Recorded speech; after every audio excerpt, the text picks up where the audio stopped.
आज मी तुम्हाला एक गंमत सांगणार आहे. सकाळी सकाळी आमची आई उठली आणि डोळ्यावरती काकड्या ठेवल्या. म्हटलं अरे बापरे, 70 वर्ष वय आईचं, काकड्या ठेवती, ओली हळद खिसून लावते, तांदळाचं पीठ लावते, डाळीचं पीठ लावते, चेहऱ्याची किती काळजी घेते. वर्षाचं त्याला अंदाज नाही आहे की 70 वर्ष असो का 80 वर्ष असो.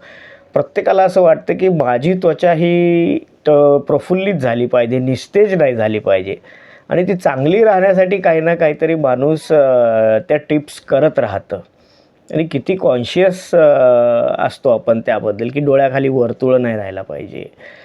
मग आपण चेहऱ्याच्या सौंदर्यासाठी आणि आपली एनर्जी आणि आपला चेहरा प्रफुल्लित दिसण्यासाठी सुजोग थेरपी आणि ॲक्युपंक्चरमध्ये काय करता येईल ह्याच्या मी तुम्हाला टिप्स देणार आहे. ते तुम्ही आता एक एक करून एक व्हिडिओ त्याच्यावर चांगला बनवणार आहे, तो तुम्ही नक्की बघा.